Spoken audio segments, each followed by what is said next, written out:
കോൺഗ്രസ് പാർട്ടിയിലുള്ളവര് ഞാൻ പറഞ്ഞില്ല എല്ലാവരും അങ്ങനെയല്ല. ചിലവരെന്ന് വെച്ചിട്ടില്ല, അവര് സാംസങ് മൊബൈല് വാഗ്ദാനം ചെയ്യും ജയിക്കാൻ സംഘടനാ തെരഞ്ഞെടുപ്പില്. നേതാക്കന്മാർക്ക് ലാപ്ടോപ്പ് കൊടുക്കും അവരങ്ങനെയൊക്കെയാണ് അവരുടെ രാഷ്ട്രീയ പ്രവർത്തനം.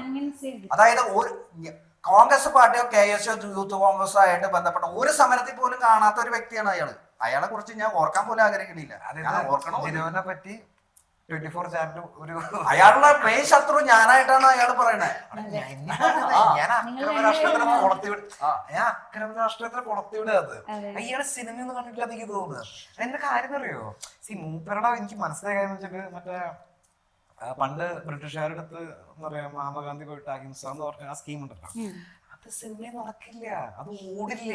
പിടികിട്ടിയ മനസ്സിലായി ഞാൻ ഇതല്ല. അപ്പൊ ഇത് അക്രമ രാഷ്ട്രീയമല്ല.